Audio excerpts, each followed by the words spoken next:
Okay, folks, it's your buddy Mike Messier. Just saw the film We Grown Now, and good movie, drama. Takes place in fall of 1992. Should you go see it? Should you go not? That's what I say first. And then, after I give the official proclamation, there will be spoilers. So the thing to do is look for my recommendation. If you're going to see the movie, go see it. But don't forget to come back because you want to hear what I have to say about the film. So I would recommend this movie. I do think this is a good movie. It's a drama. It's a contemplative. It's children, Chicago, 1992, fall. Unlike some of the advertisements or advertisements, as we say, there wasn't a whole lot of Michael Jordan stuff in this movie. It's just in the shadows of that era. Okay, so now let's discuss the movie further.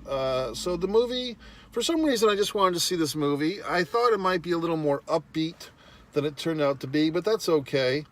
The movie, I'm not sure if the director, writer, producer was the same individual who also created Moonlight, or if it's an entirely different individual. Or I saw Moonlight when it came out. I think that was 2017.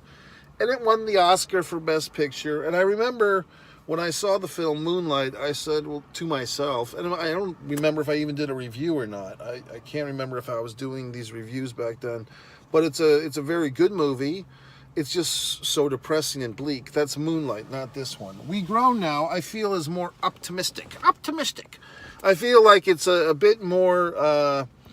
you're not going to want to fucking kill yourself or jump onto a train track and get hit by a train after you see this one. So I like this movie. In fact, I would probably say with somewhat similar content, maybe not exactly. This movie, probably a better movie in my opinion, at least more enjoyable to watch than Moonlight. But why the comparison, you might be asking?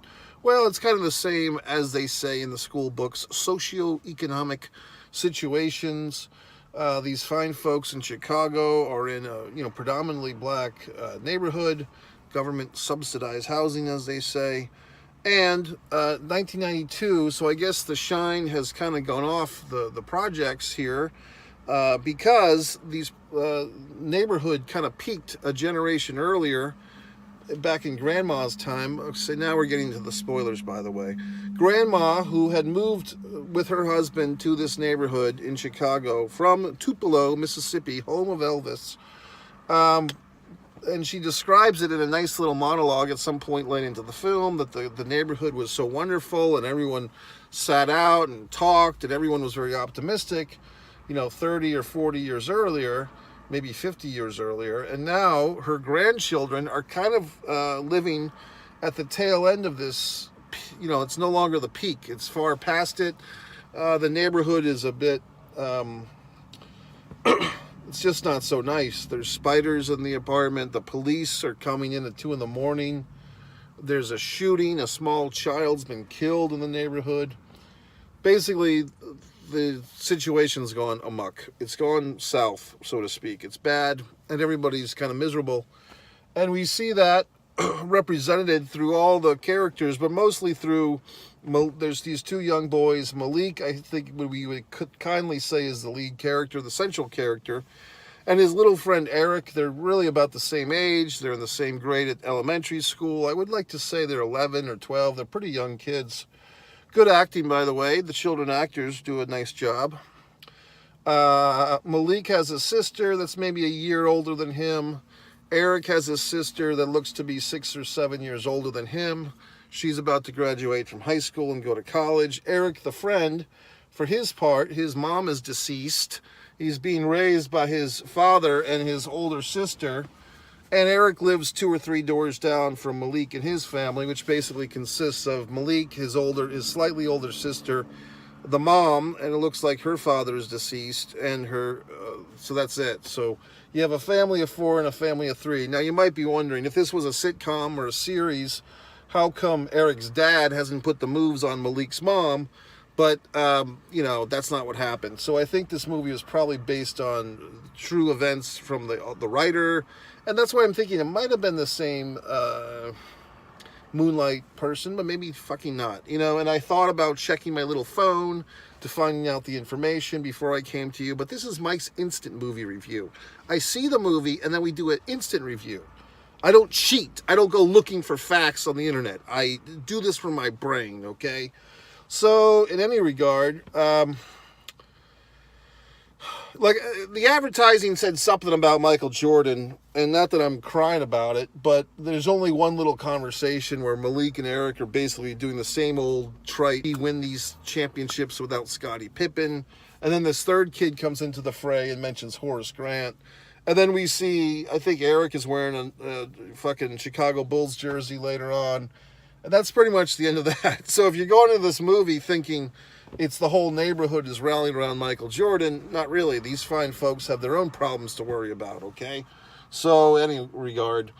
But I like the movie. I mean, it's contemplative. You know, if you ever saw the movie Stand By Me, River Phoenix, you might be saying, well, who's that? Well, once upon a time, young people, Joaquin Phoenix, who you know is the Joker in the Batman movies, you see, he had an older brother, okay, that basically kicked down the door to Hollywood for his whole Phoenix family, and that was River Phoenix, but he's been long deceased, unfortunately. And Joaquin has done an admirable job with his own career. But basically, my point is, one of this River Phoenix's movies was titled Stand By Me, where you had him, you had Corey Feldman, not Corey Haim, but Corey Feldman, and you had the third kid who became like an adult actor who's still bouncing around, Gordo, who actually lost some weight and has been a pretty famous actor, kind of like a B-level actor for many years, can't remember his name, Johnny Connolly or Jimmy Connolly or Johnny David Connolly, some shit like that. But that guy's been in a million fucking movies you've seen. And, oddly enough, the lead kid in Stand By Me really did nothing with his career. He did one or two other movies and kind of faded out. Oh, God. But Kiefer Sutherland's in that movie, a young Kiefer Sutherland. What else? So, it should have been you. It should have been you. So this movie, to me, kind of felt like a nostalgic trip, a little bit like Moonlight and a little bit like Stand By Me. It's childhood, it's boys being friends. When you're a young boy, you know, a lot of young boys have a best friend that they kind of thick and thin, ride or die, and then what happens when one of them, their family is moving, because that's the big twisteroo in this one, is that Malik's mom has an opportunity to move to Peoria, okay? So she's got to make this choice. Basically, do you have a car? She says no, with driving to Peoria for this job advancement is a 3-hour drive. So she speaks to her mother, and the mother has all her money rolled up, and luckily the police didn't steal her money when they broke in at 2 in the morning, which was nice of the police to not steal her money, even though they wrecked her home. And they're going to move to Peoria. So basically it's the ripping young Malik from his best buddy. Malik seems to handle it in stride. He wants to get the fuck out. And Malik has a little bit of The Shining going, where like we kind of see these moments with Malik where he's kind of looking through the ceiling and he's seeing the great big sky. And he kind of has this thing when his grandmother tells him about the train.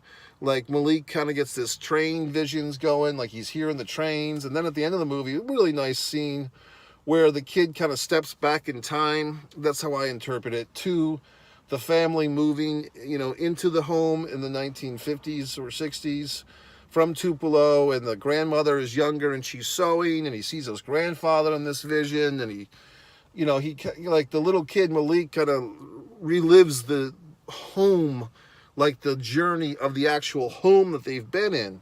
So I thought that was nice. Now, they do this little technique, which, you know, it is what it is. But you ever go see, you've seen a movie before.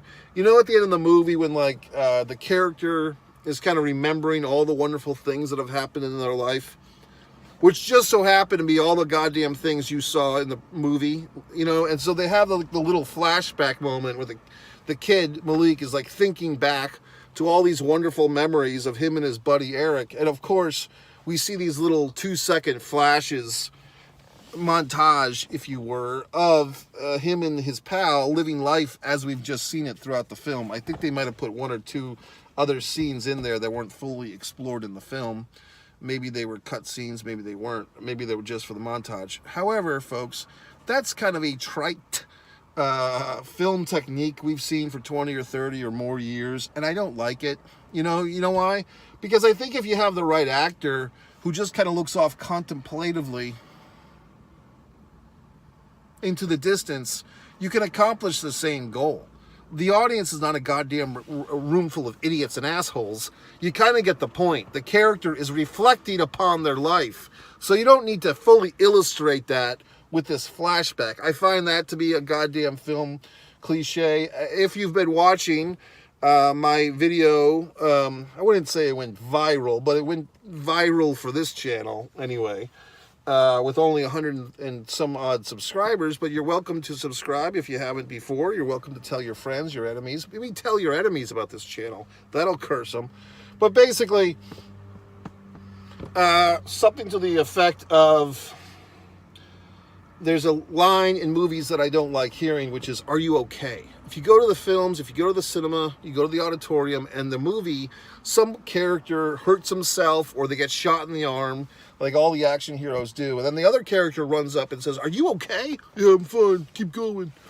So there's another one that's been coming along the mountain, another movie line of dialogue that's cliche and crap. And no, it's not, I love you.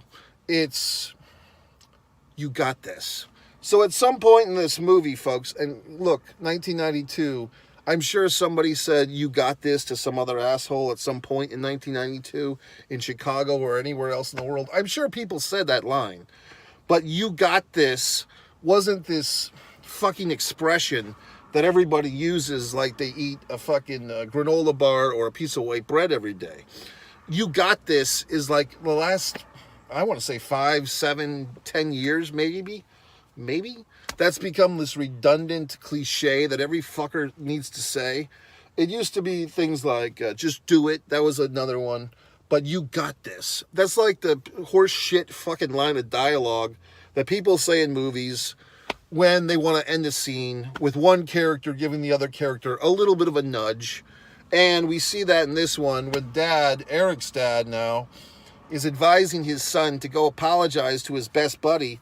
Okay, another spoiler, because late in the game, I thought the movie was just going to end at this point, but we got like an extra 20 minutes out of this thing, maybe 15, when it's fully decided that Malik is moving, him and his family are moving, Eric's upset, Malik writes up this little story, and he mentions his buddy, and Eric's giving him a hard time, and then I thought he was going to call him the F word. Okay, I thought we were going to go there, but nope, we went right to violence. Little Eric pushes little Malik, and I'm thinking, oh God, no, they don't kill Malik, do they?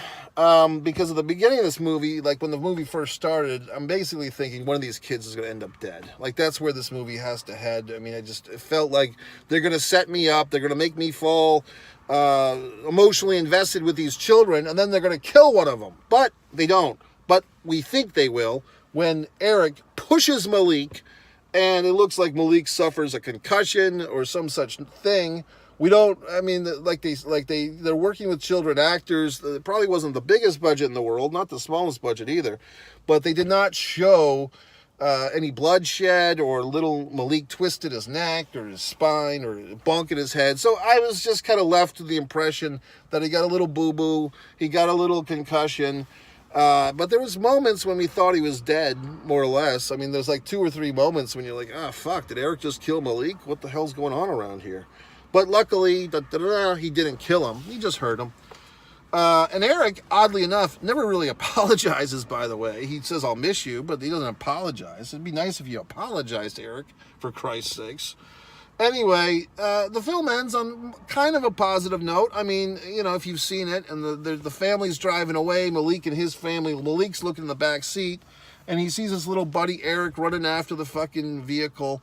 What a metaphor, what a visual representation of friendship, of moving on, leaving people behind. My God, what a world. So, you know, I mean, I'd like the movie. I mean, what the fuck can I tell you? I mean, obviously, I can't remember. There was some 2 words with a hyphen in between it as far as this government subsidized housing. I don't remember the name of it, to be honest with you. I don't know. Was this the same neighborhood or similar to, if you ever see the show Good Times? I have heard reports that there's this animated reboot of Good Times, which people are hating, okay? And I haven't watched it. I don't plan on watching it. But I will say this. I'm not surprised that Seth MacFarlane is so goddamn arrogant, thinking that he can just do whatever he wants. Oh, I made Ted. Oh, I made The Family Guy. I get a hall pass to make any type of offensive comedy about things I don't know about. Typical Rhode Island asshole. Seth MacFarlane, okay? I said it. So anyway, I haven't seen his Good Times. I don't plan on getting Netflix just to see it. I don't hate watch things, folks. People are like, oh, Mike, what'd you think of Roadhouse? They aborted it. I'm not going to watch it, okay? If I stumble upon it, if I feel like watching it, I will. But I'm not one of these people that feels the need to watch something just because I know that I'm not going to like it. You know what I mean? People do that. Oh, you got to see how bad this is. You know, smell this rotten milk. I don't want to smell the goddamn rotten milk. I'd rather smell perfectly fine milk or no milk at all. I don't like smelling food. I don't like when people smell my food. That's another goddamn thing that people do that's so obnoxious. They put their goddamn nostrils in the food you're about to eat. What the hell are you doing? What the goddamn fuck are you thinking? Putting your fucking nostrils in the food I'm about to put in my mouth. I mean, people are just so goddamn stupid sometimes. Anyway, I like this movie. I thought it was good. I mean, I don't think you could do like I said, I would totally take this over Moonlight any day of the fucking week. I don't know if it's the same filmmaker. I wouldn't be surprised one way or the other. It wasn't as artsy-fartsy as fucking Moonlight, and it was a hell of a lot more enjoyable, and I feel like it covered more realistic territory. I don't know. What the fuck? I mean, I guess every story is realistic if it happened, right? Or if you can think it, it could happen. So who am I to say? I just like the movie. I mean, I'd probably give it a 3 3/4 out of 5. Why not give it 4 stars? I mean, I don't know. Maybe because it's not the most original movie, or perhaps I would have liked some, reference more to the Michael Jordan era. Like, did that have any influence on the city or whatever the fuck? But they kind of just use that as a promotional hook. Whoever wrote the copy, as they say, the text for the advertisement that I read, or the synopsis. In any regard, I like this movie. The kid actors, I think, will both, or I guess there's more, because you get the sister, you get the other friend that's kind of a third-wheeled friend. You got the sisters in there. The sisters of the Malik and Eric both have sisters. And the mom, the single mom, I thought she was a great actress. And I thought the lady that played her mother was great, too. So, I mean, I really had no problem with any of the casting. I just thought it was good. It's solid. Contemplative. That's how I would put that. I would put the spin that this is a contemplative, I'm contemplating it.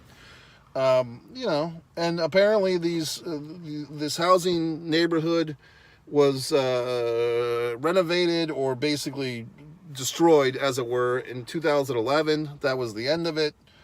And, things run their course, folks. I mean, there was plenty of things that I've enjoyed in my life. I remember something called the Castle Movie Theater in Providence, Rhode Island, that had a good 4 or 5 year run. I'm sure you have some things in your memory bank that's no longer there, like things that you enjoyed that you thought would be there forever, and they're gone, okay?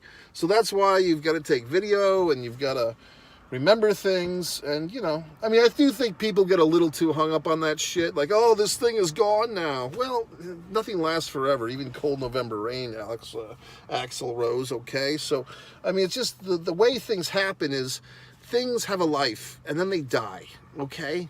So that's fine. It's just part of existence. It's, it sucks. There's things in this neighborhood of Jacksonville, Florida.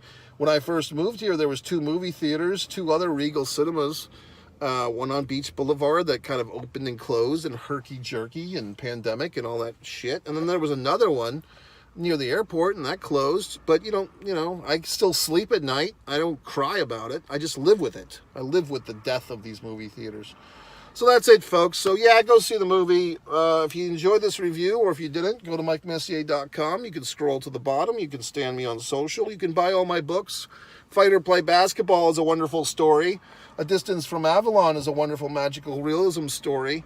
My pro wrestling trivia, you can play that on whatever the fuck, on Kindle, and so forth. MikeMessier.com. Subscribe, like.